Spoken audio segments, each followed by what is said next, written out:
Yes, You Senator. believe in open borders, don't you? I believe in the rule of law, sir. Right. And it makes you angry that President Trump does not believe in open borders, doesn't it? Senator, I'm not here to discuss immigration policy. I'm here to discuss whether or not we use the military to enforce it. And it makes you angry that most Americans don't believe in open borders, doesn't it? Not in the slightest, sir. Again, I am not here to discuss the immigration policy. Yeah. Duty, honor, respect, you talked about that Yes, in Senator. your opening statement. On October 14th of this year, you went on CNN. I want to read you what you said. Make sure I'm accurate. The hearing ended, but the tension lingered long after the gavel fell. Senator Kennedy remained steady, controlled, and relentless in his line of questioning. He did not raise his voice, yet every question carried weight and intention. The witnesses attempted to clarify their positions, but Kennedy kept bringing the focus back to their own words. By reading past statements directly into the record, he forced accountability in real time. The exchange highlighted the growing divide over immigration policy and political rhetoric in America. Supporters will see this as a necessary defense of the rule of law. Critics may argue that the tone was confrontational, but the questions were unmistakably direct. Kennedy framed the debate around responsibility, character, and respect for the American people. The witnesses were pressed not just on policy, but on consistency. Moments like this demonstrate how Senate hearings have become defining political battlegrounds. Whether one agrees or disagrees, the impact of Kennedy's questioning was impossible to ignore. Thanks, Senator Klobuchar. Senator Kennedy. Thank you, Mr. Chairman. Mr. Arthur, you are with the Center for Immigration Studies, is that right? That's correct, Senator.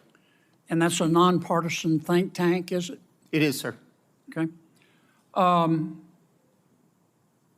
The border is an open, bleeding wound, isn't it? That's a fair way to characterize what's been going on for the last 4 years, sir. The southern border is chaotic by design, isn't it? Yes, it is. I've been covering the border for 3 decades, and yeah, it's pretty chaotic. Would it be fair to say that the broken southern border is man-made? It would be fair to say that, sir, based on policies that have been implemented. And that man's name is Joe Biden, isn't it? That would be a fair assessment, yes, Senator. Under President Biden, if you wait in line for legal immigration, you're a chump, aren't you? When you look at the benefits that have been given to people and the speed at which they've been released into the United States, I would be chagrined if I were waiting. You're a for years. chump, aren't you? Yes, sir. General,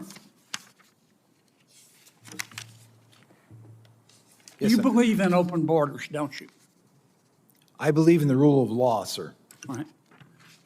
And it makes you angry that President Trump does not believe in open borders, doesn't it?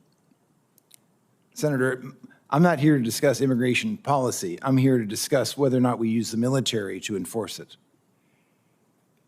And it makes you angry that most Americans don't believe in open borders, doesn't it? Not in the slightest, sir. Again, I am not here to discuss the immigration policy. Yeah. Duty, honor, respect, you talked about that Yes, in Senator. your opening statement. On October 14th of this year, you went on CNN. I want to read you what you said. Make sure I'm accurate. Here's what you said. President Trump is not like any sane leader. I'm very proud of General Milley for saying that President Trump is a total fascist. To Bob Woodward, if he, as chairman of the Joint Chiefs, is calling the president a fascist, I'm so proud of him for breaking that barrier. The challenge is because most MAGA Republicans, they don't understand what fascism is. The reality is that they are, in fact, fascists themselves. Did I read that accurately? Senator, I am happy to discuss my personal perspectives with you separately at any time. That's not the purpose of the hearing today. Did I read that accurately? I believe so, yes. Yeah. You think you're smarter than the American people, don't you? Absolutely not, Senator. I am here to discuss the use of the military as part of this mass deportation. You think you're more virtuous than the American people, don't you, General? Senator, I am insulted by your comment. Duty, honor, and respect. You talked about that in your opening statement, didn't you? Yes, sir. Ms. Moran said, I wrote down her words. She said, by their actions, you know what someone's character is like. You agree with that? Senator, for 35 years, I served my country with absolute honor and distinction, and I will continue to do so. You agree with what Ms. Moran said? Of course. Mr., we've got a few minutes left. 23 seconds. Well, actually, you let Ms. Klobuchar go well over, so I'm assuming you'll extend me the I'll same. give you the courtesy. same minute I gave to her. You gave it a minute 20. I timed it. You're using. I watched you using like a hawk, Dick. Mr. Melnick, Mr. Reichland Melnick, you believe in open borders too, don't you? I do not, Mr. Kennedy. Okay. On November 1st, 2022, you tweeted, both Texas and Louisiana have their knives out for black immigrants. Do you remember that tweet? I don't, but it's quite possible. What Texans, it's not only possible, it happened. You're not denying it, are you? No, I'm saying, referring What to the Texans? context. Who I are you actually talking don't to? know the Who context. are you talking to about who in Texas had their knives out for black immigrants? Guessing the context, but my suspicion is Give that me it a has to name. do the Give me a Attorney name. General Ken Paxton and Give the me a Attorney name. General of Give me a Louisiana. name. I just did. You don't have a name, do you? I just said Ken Paxton. You don't have a name, do you? You just said it, didn't you? Just said Ken Paxton.